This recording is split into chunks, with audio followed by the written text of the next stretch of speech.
33 روز پس از تنگی هرمز من امپراتور پت کبیر شوروی عزیزم حمید اسکری سابق امپراتور حمید اسکری سابق 33 روز پس از حمله تروریستی رژیم تروریستی به هواپیما مسافر سمت تنگ هرمز که تروریست میتار که همون مثلا تروریست علی خامنه‌ای شیطان سکته قلبی الکی میکنه به دروغ اعلام میکنن مرده. یعنی لحظه که سقوط اتفاق میفته تو تنگه هرمز، هواپیما میفته تو تنگه هرمز، از اون لحظه 33 روز به ارتش سازمان تروریستی ایالات متحده آمریکا زمان میدم و فرصت میدم که حمله کنه به اون حداقل 5 میلیاردی که گفتم، یعنی اون 5 میلیارد شیطان رو بکشه. در صورتی که سر 33 روز نکشه ارتش سازمان تروریستی ایالات متحده آمریکا، من به کره شمالی اتوماتیک و پیشاپیش دستور دادم و این کارو میکنه کره شمالی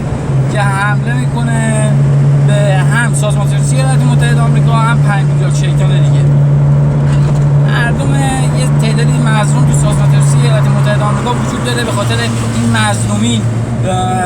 33 روز رو فرصت دادم. من که در امپراتور قانون اساسی سازمان تروریستی ایالات متحده آمریکا هستم و الان در ایران هستم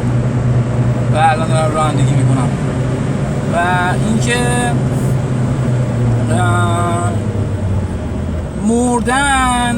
بهتر از تجزیه شدن و هی مردم رو میدوزن، متاسفانه میبرن صادر میکنن، این برانور تجاوز میکنن، میسوزن. بمیره سازمان تروریستی ایالات متحده آمریکا بهتره.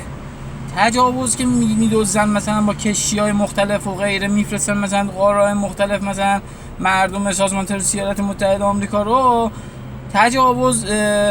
خیلی بدتره تا مردن راحت تره. و این برام میخواستم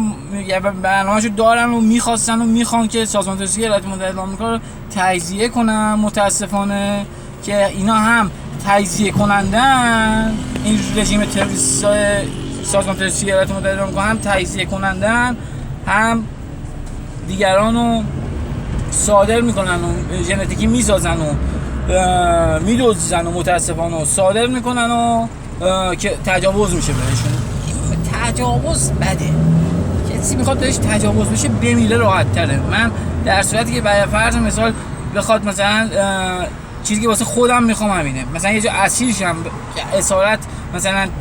پس تجاوز و اینا باشه، مرگ بهتره. من میزنم سازمان تروریستی ایالات متحده آمریکا رو به کره شمالی دستور دادم که تو 33 روز پس از حمله تروریستی رژیم تروریستی به هواپیما مسافر سمت تنگی هرمز بزنه سازمان تروریستی ایالات متحده آمریکا و 5 میلیارد دیگر رو. ولی در صورتی که سازمان تروریستی ایالات متحده آمریکا ارتشش اون 5 میلیاردی که لیست دادن بهش مخفیانه رو بکشه و حکومت رو من تحویل بده، اتوماتیک برای این موضوع کنسل میکنم حمله اتمی به سازمان تروریستی ایالات متحده آمریکا رو. و براتون مردم کازمین ایمیلش هم میکنم و الان تو ایران تهران هستم و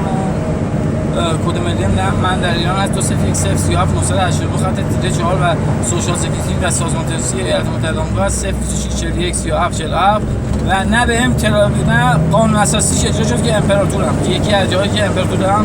سازمان تروریستی ایالات متحده آمریکاست. پناهندگی هم با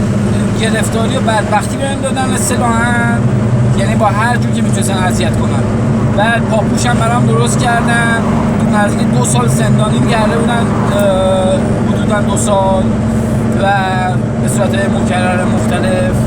و اینکه ترابل داکیومنت هم بهم ندادن، ویزای نیکاراگوآ برزیل نیکاراگوآ هم بهم ندادن و تنها فرصتی که میتونم بدم همون 33 روزه که ارتش سازمان تروریستی ایالات متحده آمریکا دارن میرن پس از حمله تروریستی به هواپیما مسافر تو تنگی هرمز با موشک‌های ارتش صهیونیستی اشغالی، یعنی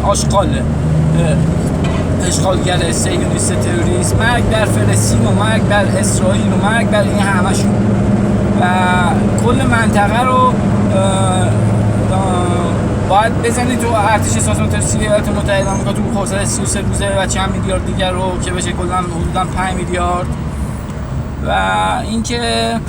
رژیم تروریست ایران چون من میترسن یه سری صادرات که داشتن وارد میکردن چند ساعت پیش اون رو از ترسشون قبول نکردن، ولی رژیم تروریست ایران بهم گفته که ازت ما دیگه نمیترسیم و باز دوباره میخوایم از مثلا سازمان تروریستی ایالات متحده آمریکا و روسیه مظلومین رو دریافت کنن که متاسفانه تجاوز کنن و بسوزونن مظلومین رو. و در صورتی که حالا که دیگه تو رژیم تروریستی ایران از من نمیترسی، خب در صورتی که این معموله آدمای دزدیده شده سری بعدو اگه قبول بکنی، ایران هم با بمب اتم شک نکن که میزنم، کل ایران با بمب اتم همچنین خواهم زد در صورتی که قبول کنی. ولی مال دیروزیه رو چند ساعت پیشیه رو قبول نکردی، از ترس داری سری بعدیه رو خودت گفتی که میخوای قبول بکنی، ولی